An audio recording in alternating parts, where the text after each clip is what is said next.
Facebook friends. Happy Friday. It's Friday, and I'm on tonight with my guest, Hi. Mitchell. I'm Laura Schwint. This is my husband, Mitchell, and we are here tonight because he gave me a really poopy Christmas present. And I mean that with lots of love.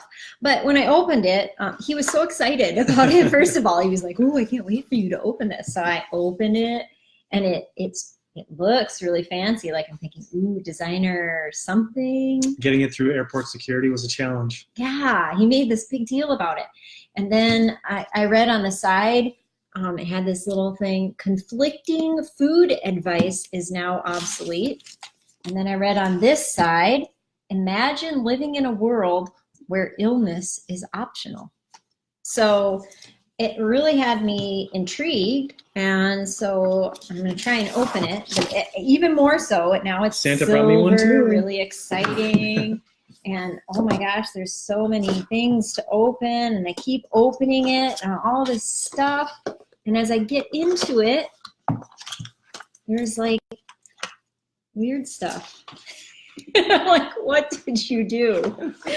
So anyway, before we get into what it is, I'd just like to tell a little personal story. And this fall, I went to a company convention in Washington, D.C., and I thought I did really well. I tried to stay in, my diet, what I would normally eat, but obviously ate out some. And I came home with an incredible problem with my stomach and my gut.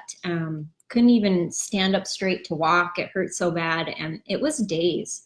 And a week later, I had an incredible skin reaction. So my face broke out, and it was incredible. And I really think it had something to do with my gut. And you thought so too.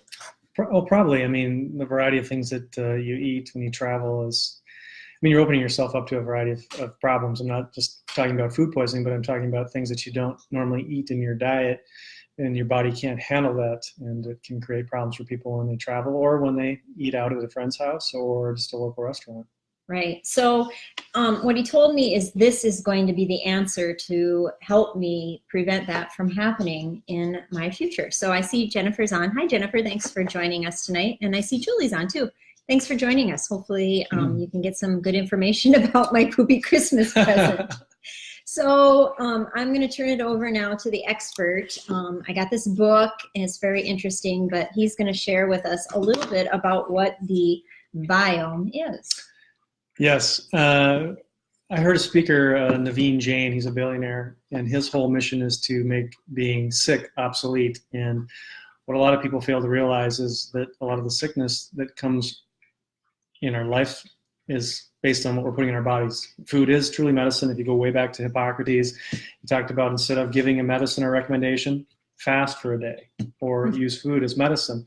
And that, it sounds like simple advice or sage advice, but it's much more complicated than that, partly because we're a lot smarter and we've got a lot more technologies that weren't available back then. They were genius in their own time.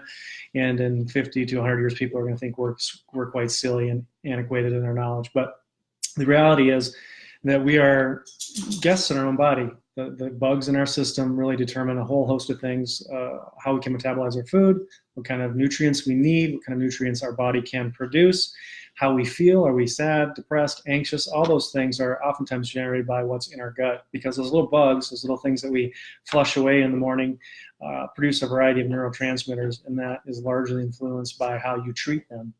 And so their whole mission is to survive. They don't really give a crap about us, if you will. Their mission is to survive.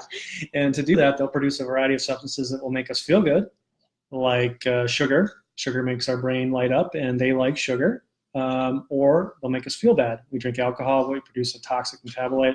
It kills them, makes our brain and the rest of us feel foggy and poorly, and it's just their way of trying to survive. It's just an innate ability.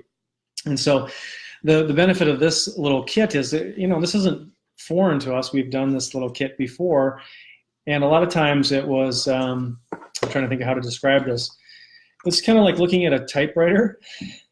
You're like, the Price is Right. Vanna from Yes. Wheel of Fortune. Well, it's like a typewriter. You can look at a typewriter and you know that it produces words, but you have no idea what it's going to spit out. And the same thing is with your gut. You have no idea what those little bugs are going to do unless you know who they are, how they speak, what language they speak, and what they like to eat. And by knowing that, you can tailor how you feed them. I mean, for example, I like peppers and I like jalapenos, but when I eat them, I wheeze and I'm allergic to them. And so obviously there's physical signs that are easily detectable, but for the vast majority of other substances in our body, we don't get those triggers. We just kind of feel bad the next day, or feel tired the next day despite sleeping, or feel blue the next day and say, well, maybe it was a conversation or some other issue. But the reality is that a lot of it is based on the gut biome and their health, and they're dynamic and they switch and they change. And so by knowing what they are, what they like to eat, you can make some predictions about what is good for your body, good for your biome, good for your brain, good for your skin, as you alluded to. And that's where this test comes in. The old test would just say, yes, you've got this bacteria, that bacteria, this is what they are. Based on everybody else, this is likely how you feel. That's not good enough. Mm-hmm. This test actually takes it a step further.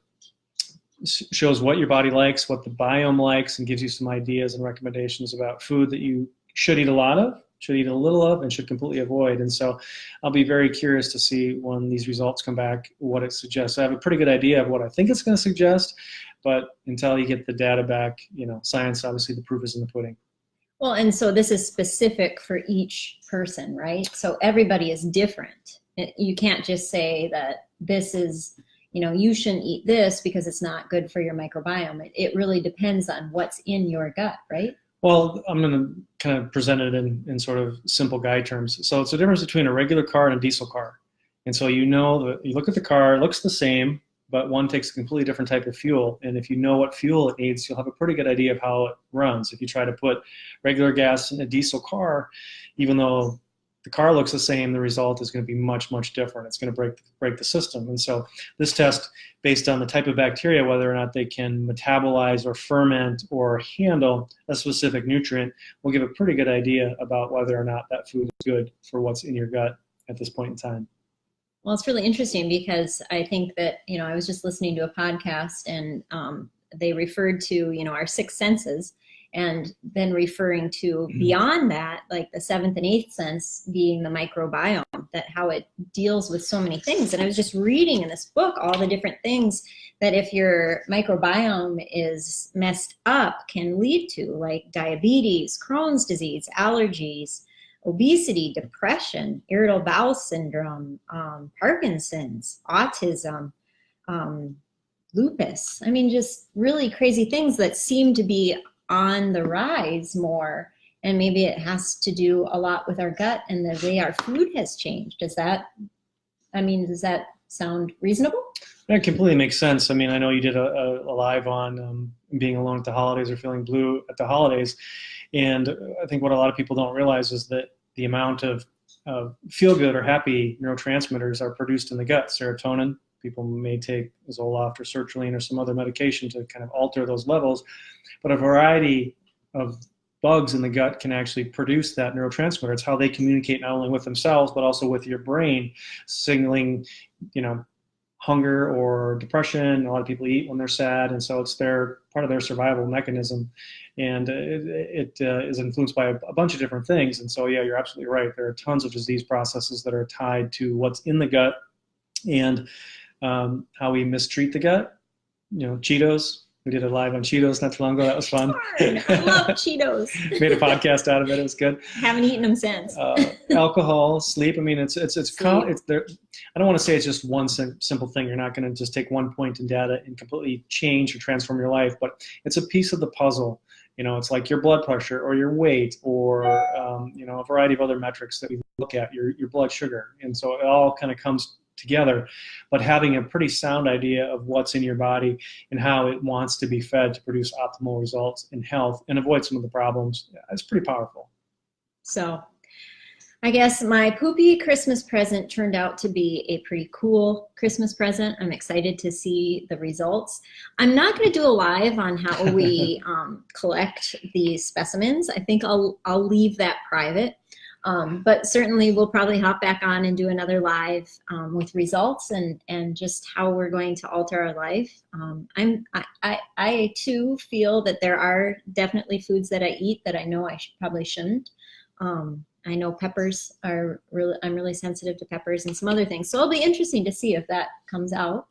And hopefully I can treat my microbiome a little better. So you're gonna have to rename this. This will be like our Nerdy Friday Science Science Live. This is the Nerdy Friday Science Live, and I hope that everyone enjoyed it. I see some people on. Cindy, I want to say hi to you. Jennifer, hey sweetheart, nice to see you. Caitlin, I see you. Amy, Heidi, it's good to see you all. Thank you so much for joining.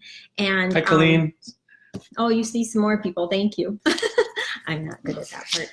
But I do have a great article that I found on 4 ways to improve your microbiome. And so if anyone is interested and would like that link, just message me privately or comment below, and I'd be happy to send it to you. Otherwise, I hope this was helpful, and have a great night. We don't have anything to do with this company. This is a billionaire. This is his whole mission. His moonshot is to stamp out disease, and this is how he's and his team of amazing, brilliant scientists who I actually met personally are planning to do that. So just Viome, VIOME.com. Yeah, if you'd like more information about it, certainly Google it. Google is magic, but otherwise the brain would be happy to answer any questions. So cheers, everyone. Happy Friday. Good night.